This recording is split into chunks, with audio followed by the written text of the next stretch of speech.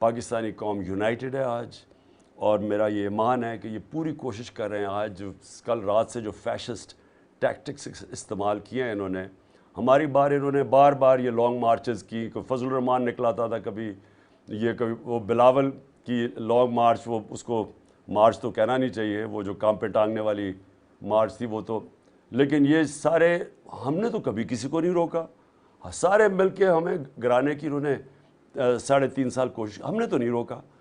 تو آج پہلی ہماری پروٹیسٹ کے اوپر انہوں نے کریک ڈاؤن کیا، ساری سڑکیں بند کر دیں، اسلام آباد کو سیج پورا بند کر دیا ہے، موٹر ویز بند کر دیے ہیں، 170 لوگوں کو اٹھا لیا ہمارے انڈر واٹ لا ابھی تک یہ بھی نہیں پتا. پولیس کے وہ آفیسرز کو لے کے آئے ہیں، ایک کے اوپر کرمنل کیسز ہیں، اس کو انہوں نے آئی جی اسلام آباد کا بنایا اس لیے کیونکہ وہ ان کے ہر غلط کام کرے گا.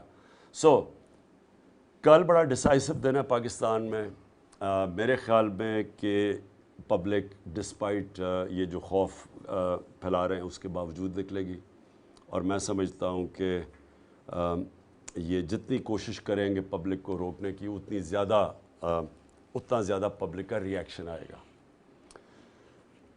کویسچنز؟ السلام علیکم خان صاحب. سب سے پہلے تو خان صاحب بہت شکریہ، آپ نے ہمارے لیے ٹائم نکالا اوورسیز اسٹوڈنٹس کے لیے. خان صاحب میں یہ پوچھنا چاہ رہا تھا کہ ابھی جیسے آپ کے 25 ارکان پارلیمنٹ جو ٹوٹا ہوئے ہیں، مطلب انشاءاللہ آپ کل کامیاب ہوتے ہیں اور انشاءاللہ آپ کی 2/3 اکثریت سے حکومت آتی ہے، تو how will you prevent this from happening next time? کوئی اس کی حکمت عملی آپ نے بنائی ہے؟ پریونٹ واٹ مطلب؟ پریونٹ جو پارٹی کے ٹکٹ لے کے الیکٹ ہوتے ہیں اور پھر ضمیر بھیج دیتے ہیں آپ نے. اچھا دیکھیں اس کے لیے تو ایک بڑی لینڈ مارک ڈیسیجن ہو گئی ہے سپریم کورٹ میں. انہوں نے کہا کہ ان کی ووٹ ہی نہیں اب کاؤنٹ ہوگی. جو پارٹی چینج کر کے اگر کوشش کرے گا ووٹ ڈالنے کی تو سپریم کورٹ نے کہا ان کی ووٹ کاؤنٹ نہیں ہوگی. تو سب سے پہلے تو یہ ہوگا. سیکنڈلی ڈسکوالیفائی ہوئے ہیں، یہ نہیں پتہ کہ کتنی دیر کے لیے، لیکن میرے خیال میں یہ اب ہمارا ایشو نہیں رہے گا پاکستان میں، کیونکہ جو میں نے پبلک کی موڈ دیکھی ہے، میں آپ کو رائٹنگ میں دے رہا ہوں کہ ان میں سے ایک بھی لوٹا پاکستان میں کبھی الیکشن نہیں جیتے گا.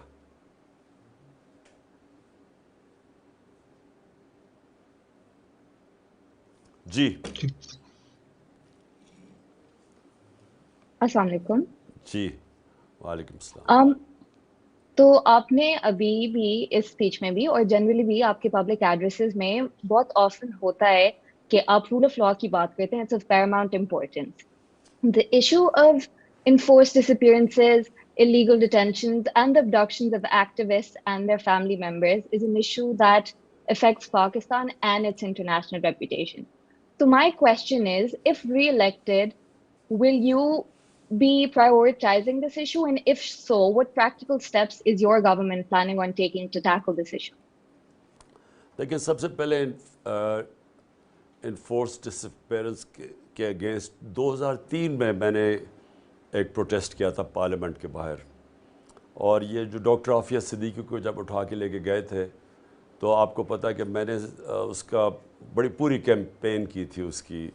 بلکہ ایک برٹش جرنلسٹ تھی وان ریڈلی، اس نے میرے ساتھ پریس کانفرنس بھی کی تھی 2007 میں. یہ سب سے بڑی وائلیشن ہے ایک انسان کے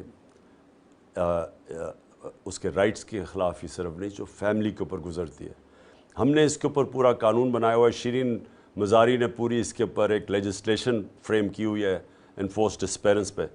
اس کے اوپر ہمیں ایک پرابلم آ رہا تھا کیونکہ جو ہماری سیکیورٹی فورسز تھیں ان کی طرف سے ایک یہ چیز آ رہی تھی کہ دیکھیں ہمارے پاس ایک قانون نہیں ہے کہ ہم کسی کو ہولڈ کر سکیں بائی لا. اور ٹیررزم جو پاکستان میں تھی، جو جب سے ہم نے امریکہ کی جنگ جوائن کی تھی، اس میں ایسے انہوں نے کہا کہ انسٹنسز آئے ہیں کہ وہ جو ہماری عدالتیں ہیں وہ کنوکٹ نہیں کر سکتی. جو ٹیررسٹ ہیں ان کے خلاف کوئی وٹنس نہیں آتا تھا، ان کی کنوکشن نہیں ہوتی تھی. تو اس لیے وہ کہتے ہیں ہم فورس تھے کہ کئی دفعہ ہمیں ان کو اٹھانا پڑتا تھا اور غائب کرنا پڑتا تھا. اس کے اوپر ہم نے بڑی دیر ڈائلاگ بھی چلا. ہم نے ایک نیا قانون لے کے آئے کہ وہ آپ ان کو قانون کے تحت ایک ٹائم تک رکھیں، لیکن سب کو پتہ ہو فیملی کو کہ آپ نے کسی کو پکڑا ہوا ہے. تو وہ قانون